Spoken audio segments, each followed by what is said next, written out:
Hi everybody, I hope that you're fine.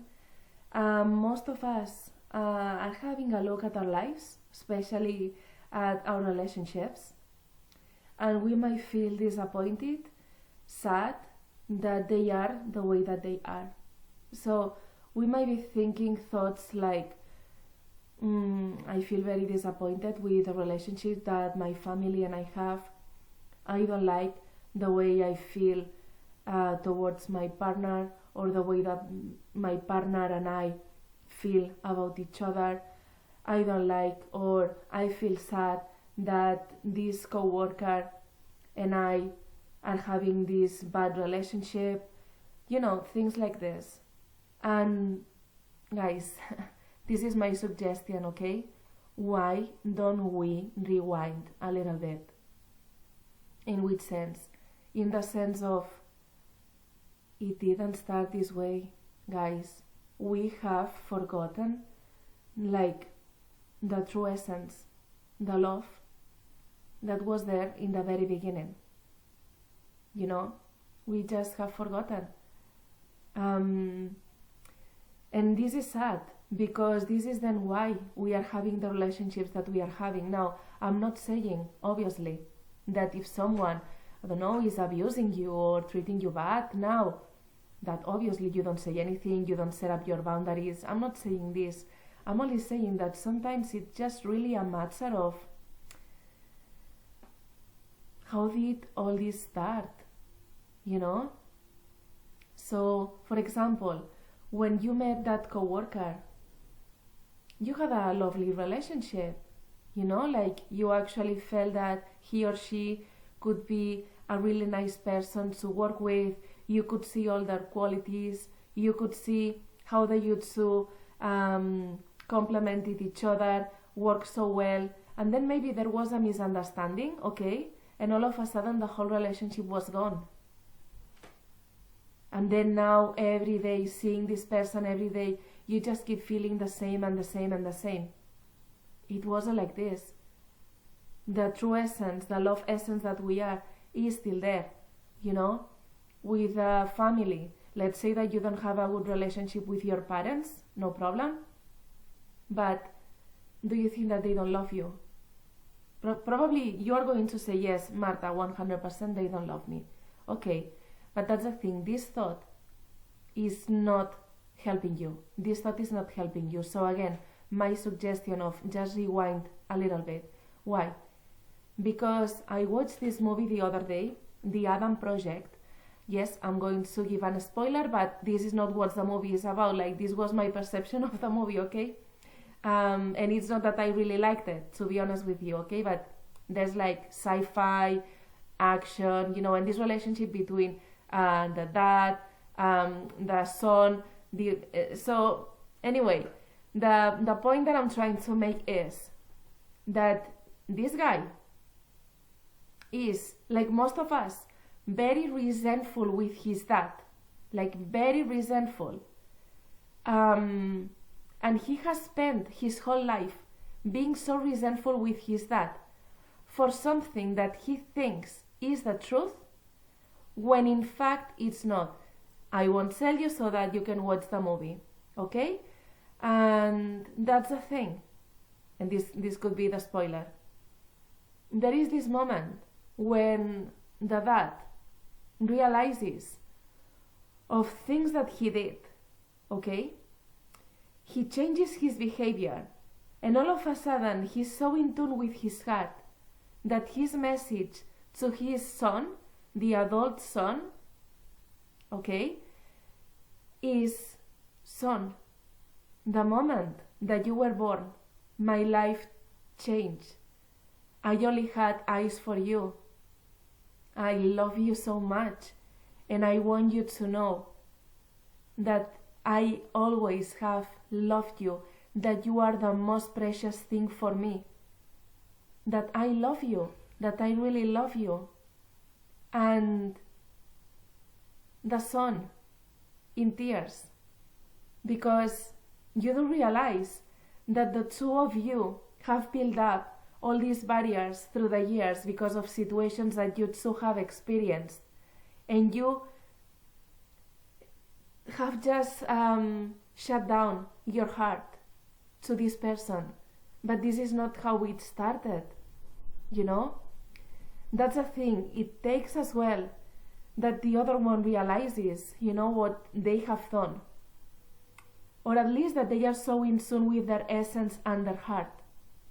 But beyond this world, guys, this is what it is. I mean, I don't know if you believe, you know, that we are going somewhere after this, like the journey continues. I do believe this. And then you have like this review of your life.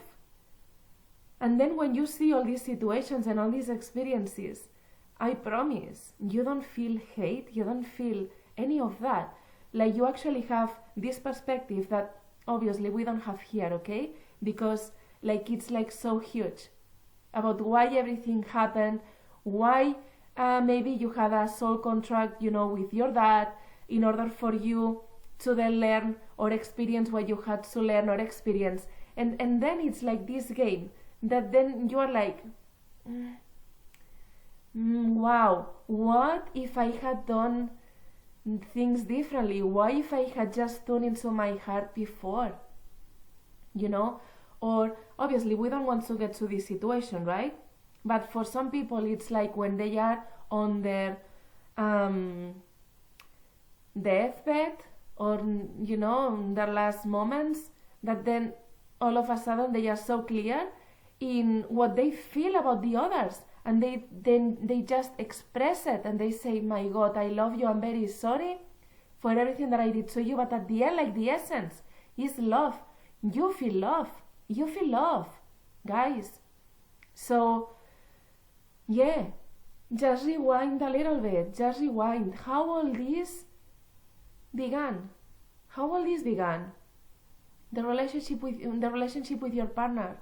Like maybe you two met at university, just sitting next to each other, and you know it started like with some, I don't know, making some comments to one another. Oh, do you have like the lesson like from the other day? And the spark was there, and you saw something in the other that you felt attracted to, and then the dates and the magic and the good moments. Why all that, you know, was all of a sudden like starting to get lost, you know? And probably it has to do with, because this is what it had to happen, or maybe following different paths, but maybe it actually had to do with one of you guys not working on yourself, and then, you know, the relationship wasn't in balance. But then you do realize, wow, but I did love, and I actually love this person when you start remembering all this, you know? So I was so sure about something else that I was going to share with you, which has to do with this book, which is called The 5 People That You Meet in Heaven, from Mitch Albom. Hopefully I'm pronouncing his name properly. But then I was reading the summary, more or less, and now I'm not sure if it's this book or not. I believe it's this book, but it could be that I have made my own version through the years, because it's, you know, ages that I read that book. I'm not going to read it just now because it's like the essence of the message, in fact, that I got from it, that I would like to share with you, okay? Which is that it's this guy in his like 80s, and then I don't know what happens, but then he dies. And then it's like he meets like 5 significant people in his life that maybe in the moment he doesn't even remember, you know, but that in those points in his life they were significant. And maybe he didn't even realize how significant they were. But it also talks about disease, because we don't have the same body now than when we are 80 years old, and maybe some of us are going to have arthritis and knee pain and back pain, you know, all these things, and then, you know, maybe we are using a stick. But it wasn't like this when we were babies and children. For some of us, okay? For some of you maybe yes, but some of us no. I hope that you get my point. And then he sees like how all that like started to evolve as well, like even the relationship with his body, you know? Like, wow, when did I stop running and having all this like illusion, like, you know, and expecting the magic in every day? When did that stop? You know, and then he starts realizing, and then maybe like he had this teacher in school that he loved very much, and the lessons that this teacher was giving to him, and how important that was for then other moments in his future. And then it's like really just remembering and just tuning into love, and how all this started, like, you know, that the movie, like the parents like really loving, like even if you are adopted, if you knew the real reasons why your parents gave you, I don't know, in adoption, maybe you wouldn't feel the resentment that you are feeling just now, which is completely normal, because maybe you feel or felt abandoned, inadequate, rejected, you know, yes. But at the same time, like if you knew, maybe you wouldn't feel this way. And if you had seen, I don't know, maybe like, you know, your mom, the moment of having you in her arms and then giving you away to your actual parents, like the love that she was experiencing having you in her arms, this didn't go anywhere. It's just that you don't know how all this started, you know? So yeah, guys, I hope that this has made sense to you, and that you can sit with it, and that you can get to your own, you know, conclusions about this. Again, I'm not saying that if someone just now is not treating you well, that, you know, you don't stop talking to that person, or you don't do what you have to do. Obviously, just do what you have to do, because one thing, in fact, is not contradicting the other. Okay, you can still feel the love, and you can still remember how everything started. Okay, so do what you have to do in real life. Okay, because this is about you, but this is an invitation for you to also remember how everything started, because if you really remember, everything started with love. So I hope that you like this video. If you do, please subscribe and like the video, and if you think that this is going to be helpful for others, please share. Okay, I love you guys.